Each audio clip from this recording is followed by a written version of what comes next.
आज से शुरू होने वाली आज 3 दिवसीय ये संगोष्ठी और इस संगोष्ठी में मंच पर विराजमान माननीय श्री एस गुरुमूर्ति जी, जो हमारे इकोनॉमिक स्टडीज के एक बहुत ही बड़े एक प्रकार से विद्वान हैं और इकोनॉमिक नेशनलिज्म में और स्वदेशी जागरण मंच में इनका अपना बहुत सुदृढ़ एक विश्वास है। प्रोफेसर भगवती प्रसाद शर्मा जी, जो former VC, Gautam Buddha university Noida. Shri Satish Kumar ji, राष्ट्रीय सह संगठन Swadeshi Jagran Manch. Shri AS Mittal ji, vice chairman Sonalika sectors. Professor Somnath Sachdeva, vice chancellor हमारे कुरुक्षेत्र यूनिवर्सिटी।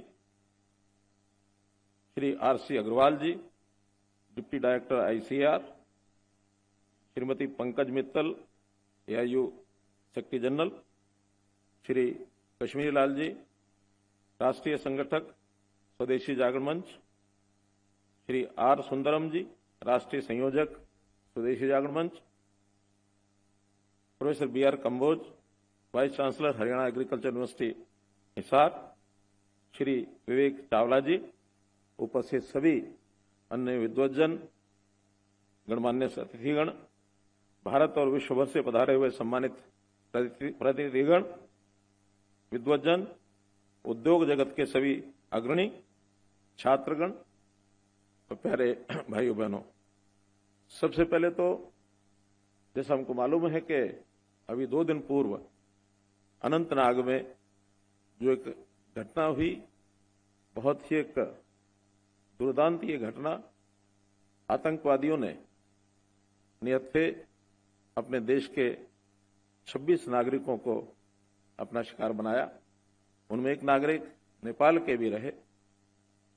इस अवसर पर इसकी जितनी कड़ी निंदा की जाए उतनी कम है।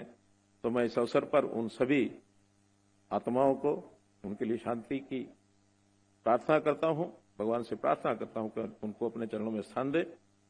कल ही मैं नेपाल में था संयोग से, और नेपाल के नागरिक के उसमें मारे जाने के बाद मैं प्रधानमंत्री वहां नेपाल के उनसे मिलने के लिए गया था, और वहीं से मुझे अपना, बल्कि आज दोपहर को आना था तो कल ही शाम को वापस लौट आया।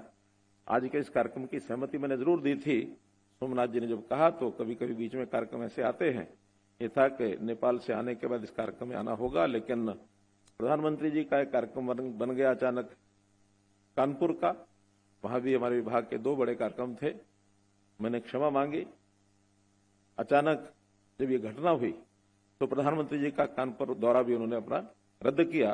तो थोड़ा भी सवेरे करनाल उस परिवार में गया मैं, जिस परिवार के एक हमारे वीर जवान जो नेवी के अंदर अधिकारी थे, उसका भी 5 दिन पूर्व ही उसकी शादी हुई थी, विवाह हुआ था, और वो भी उस चपेट में आ गए।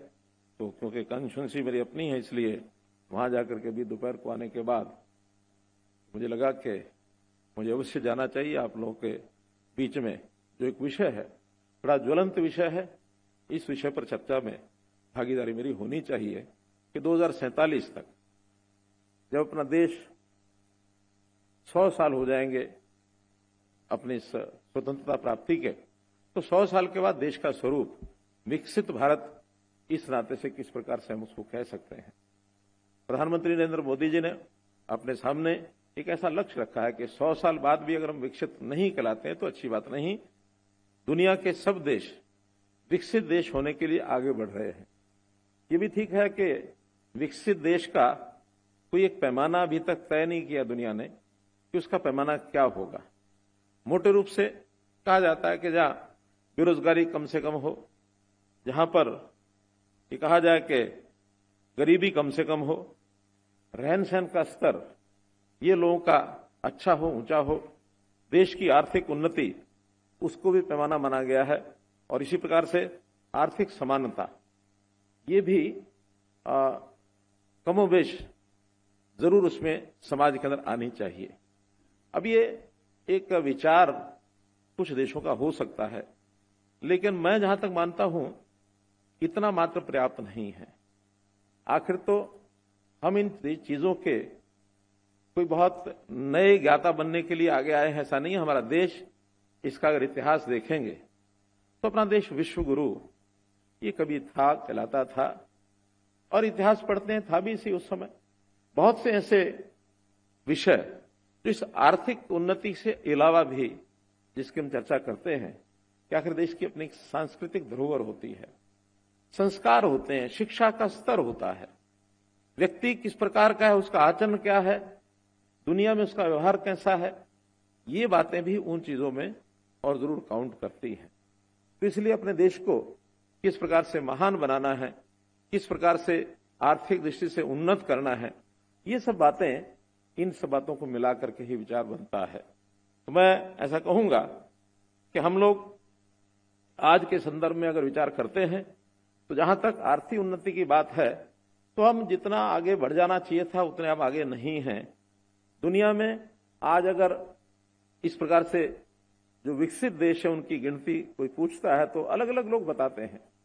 कोई 15 बताता है, कोई 23 बताएगा, कोई 32-33 बताएगा, लेकिन फिर भी बहुत से ऐसे देश हैं जिनका हम नाम लेकर के आज बात कर सकते हैं कि जैसे यूएसए है, जर्मनी है, जापान है, UK, France, Canada, Australia, Italy, Switzerland, Netherland, Denmark, Sweden, Finland, South Korea, Ireland आदि ऐसे ही देश हैं जिसके मुकाबले में अभी हम आर्थिक तौर पर भी पीछे हैं। आर्थिक यानी पर कैपिटा हमारी जो आर्थिक उन्नति है, संयोग से हमारी आबादी अच्छी है। इस अच्छी आबादी को अलग अलग प्रकार से लोग देखते हैं, लेकिन आज इस संदर्भ में हम सोचते हैं, दुनिया को जब देखते हैं, इस आबादी के मामले में बहुत लोग चिंतित बहुत हो गए हैं। उनके यहां आबादी की जिस प्रकार से ग्रोथ उन्होंने कम कर दी तो आर्थिक का जो डेमोग्राफिक डिविडेंड जिसको कहते हैं वो बहुत कमजोर हो गया है। अर्थात जो 18 साल से और 64 साल के बीच की आबादी है, जिसको हम काम करने वाले जो नागरिक होते हैं उसकी आबादी, और 18 से नीचे 65 से ऊपर, उन दोनों की आबादी की जब तुलना करते हैं तो उनके यहाँ कि काम करने वाली आबादी कम हो गई है, दूसरी आबादी बढ़ गई है। हमारे यहाँ अभी डेमोग्राफिक डिविडेंड वो हमारे फेवर में है। तो हमारी फेवर में अगर है तो हमारा भविष्य बाकी देशों की तुलना में अच्छा है। और उसी हिसाब से जिस प्रकार से प्रगति, मैं कहता हूं पिछले 10-15 साल, 10-12 साल से तो जरूर इसका विचार हम करते ही हैं कि तेज गति से हमारी ये उन्नति प्रगति, चाहे उसमें उद्योग है, चाहे उसके अंदर रोजगार है, चाहे उसमें हमारी आर्थिक स्थिति है, तेज गति से हम बढ़ रहे हैं। पिछले 10 साल के अंदर लगभग 18 करोड़ लोगों को रोजगार मिला है, अर्थात रफली 2 करोड़ लोग नए रोजगार प्राप्त करते हैं। ये जो गति है ये अपने आप में ठीक है, कम नहीं है। बहुत देश तो इस गति को पकड़ नहीं पाए हैं, इसको प्राप्त नहीं कर पाए हैं। हमारे यहाँ अपने देश की आर्थिकी जैसा हम मानते हैं कि और आने वाले 2 साल के बाद $5 ट्रिलियन के क्लब में हम पहुंच जाएंगे, और $5 ट्रिलियन का जो क्लब है उसको हम संतोषजनक अपनी स्थिति को कह सकते हैं। तो इस गति को आगे बढ़ाने के लिए वर्तमान में जो शासन व्यवस्था है उसका हमको लाभ मिल रहा है, नई नई योजनाएं बन रही हैं, प्रौद्योगिकी के नाते भी हम आगे काफी बढ़ रहे हैं। और इन सब चीजों के साथ साथ जहां आर्थिकी हमारी बढ़ रही है, वहां जैसा मैंने बताया हमारे सांस्कृतिक तौर पर भी बहुत सी ऐसी नई चीजें अब सामने आई हैं जिसको अपने देश के लोग पसंद भी कर रहे हैं। हम अपने आप को गौरवान्वित भी महसूस कर रहे हैं। हम संस्कारों की बात भी कर रहे हैं। हम शिक्षा में भी परिवर्तन ला रहे हैं। शिक्षा की नई राष्ट्रीय नीति 2020 में जब घोषित हुई, मैं संयोग से उस समय हरियाणा में मुख्यमंत्री था, तो वाइस चांसलर जितने यहां बैठे हैं सबके साथ हमारी मीटिंग कई बार होती थी। तो तय हुआ था शिक्षा विभाग केंद्र की ओर से कि नई राष्ट्रीय शिक्षा नीति इसको 2030 तक लागू किया जाए। तो हमने आज इस बात के गवाह कि हमने कहा 2025 तक लागू करनी चाहिए। और मुझे खुशी है इस बात की कि हरियाणा काफी यानी लेवल पर आज 2025 में हम हैं। कई नई चीजें शिक्षा में, उस नई शिक्षा नीति के विषय जो थे उसको हमने लागू किया है। बहुत सारे ऐसे विषय हमने उसमें लागू किए हैं। तो आज हम जिस युग में आगे बढ़ रहे हैं, वैज्ञानिक युग, विज्ञान की नई प्रगति, ये भी अपने देश में प्राप्त हो रही है। कभी अपने देश के लोग सोच नहीं सकते थे कि हम कभी चांद पर पहुंच जाएंगे। और चांद का भी वो हिस्सा जिस पर अभी आज तक कोई पहुंचा नहीं। हमारे देश के वैज्ञानिकों ने ये सब करके दिखाया। हमारे देश के वैज्ञानिक जब मुसीबत आई है उस समय भी उन्होंने लड़के दिखाया, खास करके कोविड की मुसीबत। इस कोविड में अमेरिकन लोगों ने यह कहा, इस कोविड का सबसे ज्यादा अगर प्रभाव किसी देश पर पड़ेगा तो भारतवर्ष के ऊपर पड़ेगा। 2 कारण उन्होंने बताए। पहला कारण कि देश आबादी बहुत ज्यादा है, जो हम चाइना का मुकाबला कर रहे हैं। कुछ लोग तो कहते हैं हम चाइना से आगे निकल गए हैं, पता नहीं निकले कि नहीं निकले। निकल गए, तुम चाइना से आगे निकल गए, प्रथम स्थान पर दुनिया में हो गए हैं। ये हमारे लिए विशेष बात है, हमको इसमें संकोच करने की बात नहीं है। और दूसरा कारण वो बताते थे कि भारतवर्ष एक गरीब देश है, तो गरीब देश, ज्यादा आबादी, इसके कारण से सबसे ज्यादा प्रभावित होगा। लेकिन प्रधानमंत्री जी ने अपने वैज्ञानिकों के भरोसे वो कमाल करके दिखाया, दुनिया जिसकी अपेक्षा नहीं करती थी। न केवल अपने देश के बल्कि देश के 50, दुनिया के 50 से ज्यादा देश ऐसे हैं जहां दो वैक्सीन वहां पहुंचाई और लोगों का जीवन बचाया। तो मित्रों, अपना देश किसी भी चीज में कम नहीं है। विज्ञान हो, खेल हो, कृषि हो, हम आत्मनिर्भर भी बने हैं। जो समय था कभी कि अपने देश के लोग अन्न कहां से खाएंगे, कहां से लाएंगे, क्या करेंगे, देश के प्रधानमंत्री ने, उस समय के प्रधानमंत्री ने कहा कि कम से कम एक समय का व्रत रखो, अन्न बचाओ। हम इंपोर्ट करते थे, रशिया से गेहूं आता था। आज हम दुनिया को अन्न भेजते हैं। इतनी बड़ी आबादी के अपने पेट पालने के साथ साथ दुनिया के और बहुत देश हैं जिसको हम अन्न खिलाते हैं। मैं अगर अपने विभाग की बात करता हूं, पावर की, क्योंकि आजकल मुझे 2 विभागों का दायित्व मोदी जी ने सौंपा है। उसमें एक ऊर्जा विभाग है और दूसरा शहरी आवासन हाउसिंग का है। तो जहां तक ऊर्जा का विषय है, ऊर्जा में हम आत्मनिर्भर हो चुके हैं। आज जितनी हमारी आवश्यकता है हम उसको पूरा कर रहे हैं और आने वाले समय में जितनी और आगे प्रगति के लिए हम अपने उद्योग बढ़ाएंगे, हम अपने रहन सहन का स्तर ऊंचा करेंगे, इन दोनों में पावर की बहुत बड़ी आवश्यकता पड़ेगी। हमारे नए आने वाले जितने प्रकल्प हैं उस सब में हम आत्मनिर्भर ही नहीं होंगे, बल्कि आसपास के देशों में आज ही हमने एक्सपोर्ट करना शुरू किया है।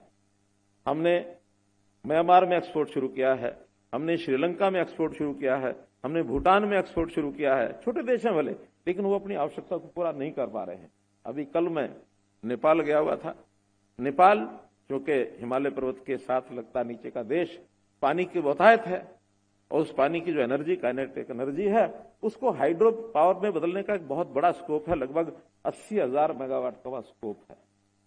तो अभी वहां केवल 3,000 मेगावाट की प्रोडक्शन है। आने वाले समय में हमने उनके साथ 10,000 मेगावाट का एक करार कर लिया है और इसको हम और आगे बढ़ाएंगे। उनकी आर्थिक स्थिति का स्रोत विद्युत बनेगा।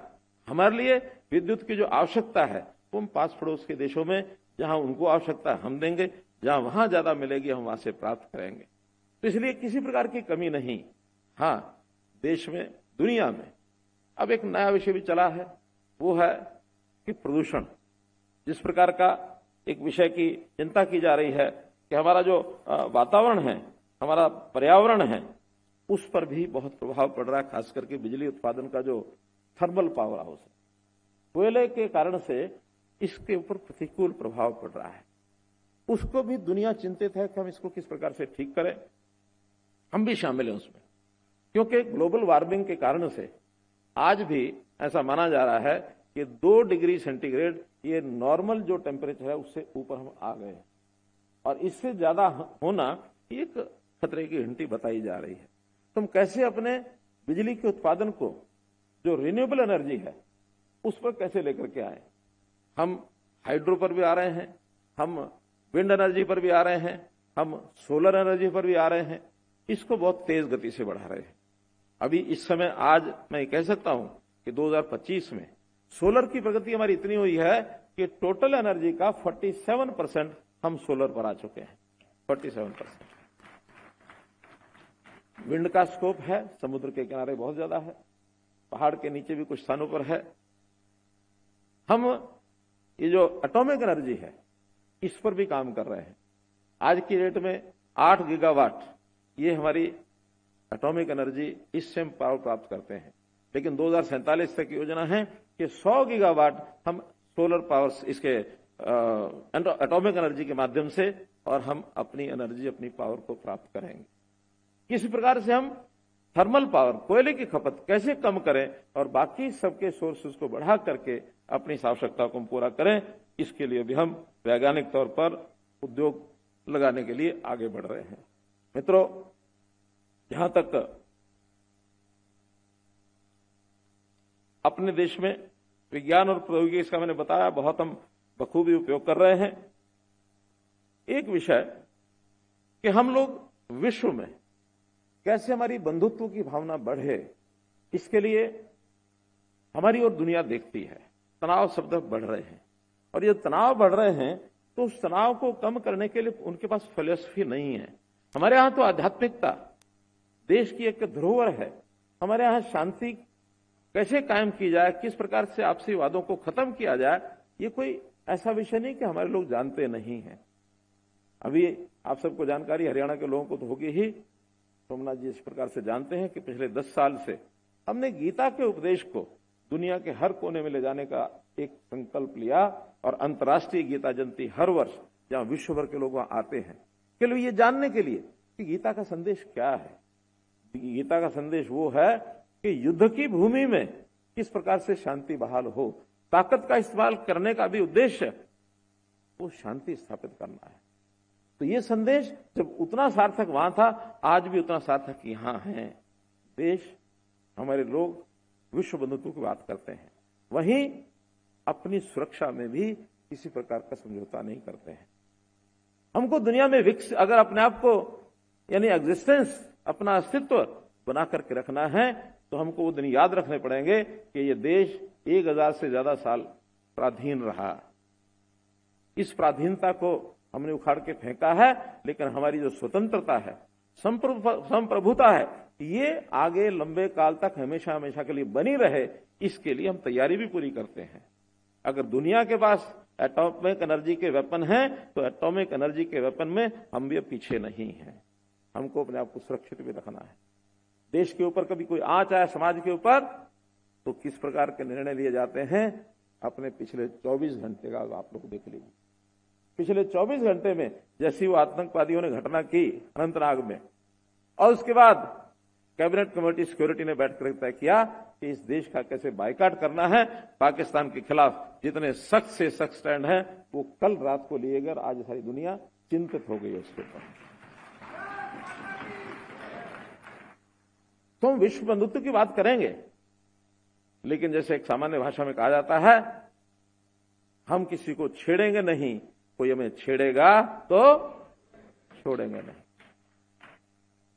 ये भी हमको मजबूती से अपने विषय को आगे रखना है।